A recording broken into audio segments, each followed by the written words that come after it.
Polisi menyatakan Khilafatul Muslimin sebagai ormas terlarang yang menyembunyikan aksi pelanggaran hukum melawan ideologi negara. Ideologi khilafah yang disebarkan ormas tersebut bertentangan sepenuhnya dengan ideologi Pancasila. Dalam keterangan pers bersama Kapolda Metro Jaya, Irjen Polisi Fadil Imran menyatakan Khilafatul Muslimin melakukan hidden crime atau kejahatan secara tersembunyi dengan melakukan perbuatan melawan negara melalui penyebaran ideologi khilafah yang bertentangan dengan Pancasila.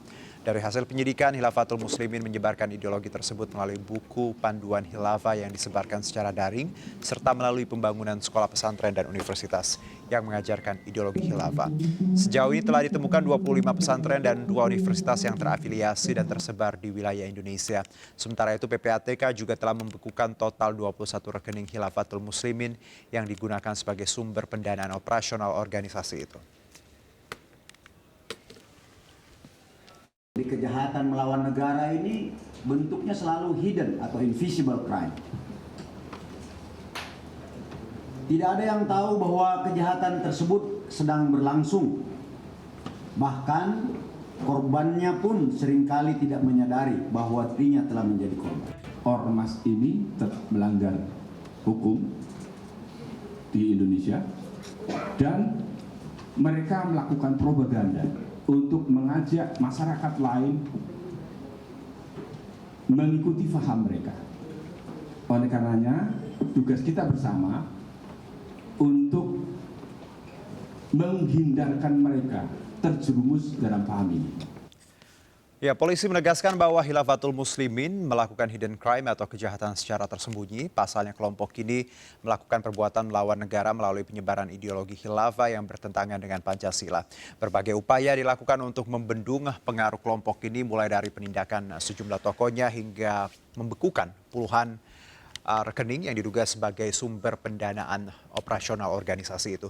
Kita akan membahas lebih lanjut dengan Direktur Deradikalisasi BNPT Profesor Irfan Idris dan PLT Deputi Pelaporan dan Pengawasan Kepatuhan PPATK Pak Aris Priyatno.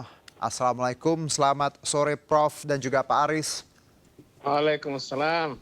Waalaikumsalam. Salam sehat, terima kasih. Salam sehat. Sebelumnya sudah memberikan waktu untuk kami di MNC News Now. Saya ke Prof Irfan terlebih dahulu. Dilabeli organisasi ormas terlarang, sudah tepatkah keputusan ini, Prof? Iya, ini adalah metamorfosis baru dari negara Islam Indonesia yang pernah mengemuka dan muncul di awal kemerdekaan kita. Baik. Tentu ini harus kita waspadai karena ini melakukan rencana pembentukan negara di dalam negara. Ini sangat berbahaya bagi ideologi keutuhan negara kesatuan Republik Indonesia. Baik. Yang sudah final dengan ideologi Pancasila. Bukan lagi sesuatu yang samar, akan tetapi yang perlu sekarang kita tegaskan bagaimana kita mencerahkan, mencerdaskan masyarakat, terutama generasi muda, sebagaimana yang disampaikan Bapak Kapolda Metro, bahwasanya adalah hidden crime. Ini invisible, tidak kelihatan.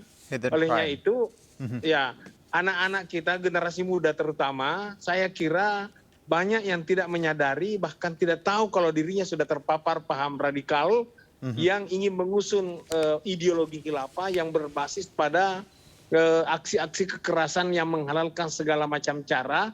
Dan langkah-langkahnya sekarang ini itu adalah pengantar, pendahuluan. Karena masih merekrut, memperbanyak keanggotaan. Ya tentu ya dengan KTP-nya, dengan sekolahnya. Ya alhamdulillah PPATK bergerak cepat, tentu bekerja sama dengan aparat keamanan. Kurang lebih 20-an nomor rekening yang diblokir. Akan tetapi tidak sampai di situ. Harus dicerahkan masyarakat kita. Bisa kita pelajari khilafah dalam artian sebagai sebuah pelajaran dan istilah yang pernah ada dalam sejarah. Khilafah bahasa Arab kan, artinya pemerintahan. Indonesia sudah berbentuk pemerintahan. Apa isinya? Republik. Baik. Ada 4 konsensus, ada konstitusi, ada Bhinneka Tunggal Ika, ada konstitusi yang perlu kita pertahankan, yang perlu kita isi di dalam mengisi kemerdekaan dan menginternalisasikan nilai-nilai yang ada, yang selalu disuarakan oleh kelompok-kelompok yang ingin membentuk negara bangsa membenturkan negara bangsa dengan negara agama. Baik, Prof. Saya ke Pak Aris. Kalau dari PPATK sendiri, ada kegiatan yang mencurigakan yang disebutkan ada beberapa rekening yang dibekukan. Seperti apa laporannya, Pak Aris? Baik, izin menambahkan mengupdate informasi bahwa rekening yang kami hentikan atau tunda atau menurut pemahaman masyarakat adalah pemblokiran. Baik. Sampai dengan saat ini kami sudah melakukan henti transaksi sebanyak 44 rekening. Jadi sudah dapat kembangan dan rekening ini tercatat di lebih dari 15 penyedia jasa keuangan. Baik. Tentunya analis-analis kami sedang melakukan tugasnya. Pada saatnya nanti kami akan menuangkan di dalam laporan dan akan kami sampaikan kepada aparat penegak hukum. Baik, Pak Aris, 44 rekening dari 15 kurang lebih ya jasa keuangan. Total ada berapa, Pak Aris? Sekitar? Maksudnya? Total jumlah nilai uang, Pak? Oh, nilai uang. Ini terus bergerak ya, Mas. Ya. Jadi kami masih terus melakukan penghitungan. Jadi belum bisa kami sebutkan karena angkanya terus bergerak dan ini tidak tertutup kemungkinan Baik. Jumlah rekening yang akan kami hentikan akan bertambah pada hari-hari ke depan. Oke, tapi kita lihat ada 44 rekening, berarti kemungkinan masih akan bertambah seperti itu ya, Pak Aris ya? Betul. Karena kami begini, Mas, kami mencermati apa yang terjadi di dinamika lapangan. Oke. Tentunya yang kami cermati adalah apakah ada nama-nama baru atau entitas yang terafiliasi dengan rekening-rekening yang sekarang ini sedang kita lakukan analisis. Kalau tadi Pak Aris menyebutkan bahwa mungkin kita akan butuh waktu ya untuk nanti kira-kira mempublish seperti apa hasilnya. Berapa lama Pak kira-kira waktu yang dibutuhkan PPATK untuk nanti ya publik juga mengetahui hasilnya?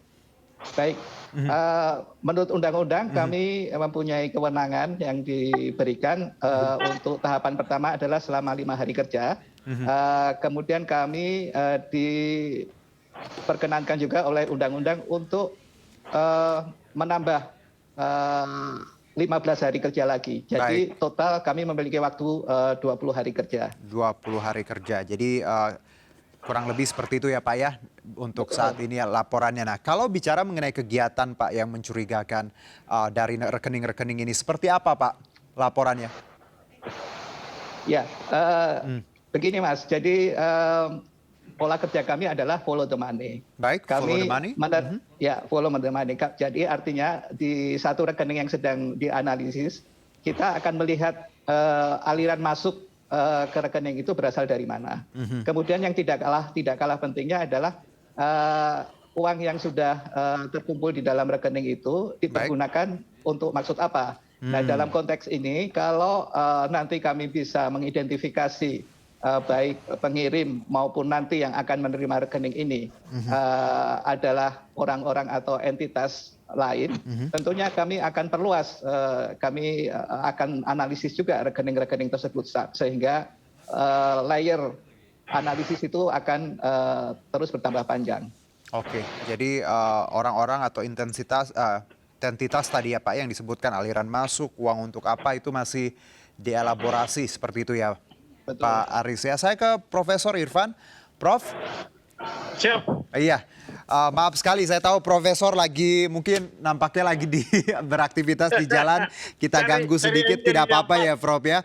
Prof, kalau tadi Anda menyebutkan bahwa hidden crime, ideologi yang disebarkan. Apakah ini termasuk bahwa tadi kita tahu ada sekitar 25 pesantren dan 2 universitas yang terafiliasi dengan ormas ini. Sejauh ini hidden crime-nya bisa dielaborasi Prof. Seperti apa? Apakah hanya pemahaman tadi, pemahaman ideologi khilafah ini atau ada hal lain yang termasuk kategori hidden crime yang dilakukan Khilafatul Muslimin ini? Iya, karena ini dikatakan invisible, tentu kita tidak bisa mengurai langsung. Baik. Harus bekerja sama dengan seluruh kementerian dan lembaga, terutama pendidikan yang menangani madrasah, Kementerian Agama, di situ ada khusus Direktorat Madrasah yang memiliki daftar madrasah dan kita harus mengacu pada berbicara tentang madrasah dan pesantren, tentu kita harus mengacu kepada Undang-Undang Nomor 18 2019. Ya, kalau lembaga pendidikan itu tidak mengajarkan Pancasila, tidak ada NKRI di dalamnya, tidak ada hormat bendera. Nah, ini yang perlu kita lakukan pembinaan. Mungkin ada prosesnya. Jadi saya kira ada tahapan evaluasi, ada akreditasi yang berkala dilakukan oleh kementerian dan lembaga yang menangani bidang-bidang pendidikan.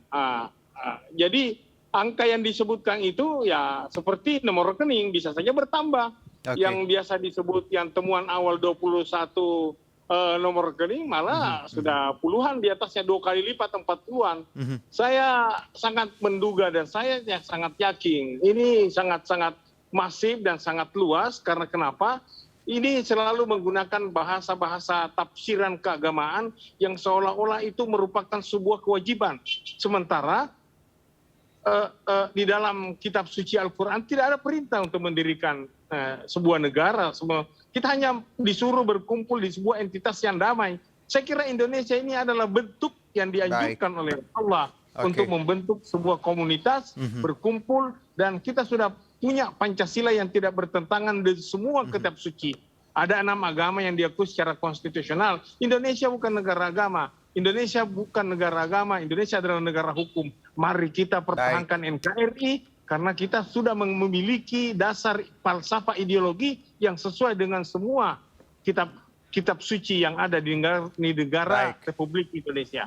Prof. Irfan, Pak Aris, kita jeda dulu. Kita masih punya 1 segmen. Kita akan lanjutkan perbincangan kita, dan pemirsa tetap bersama kami di MNC News Now.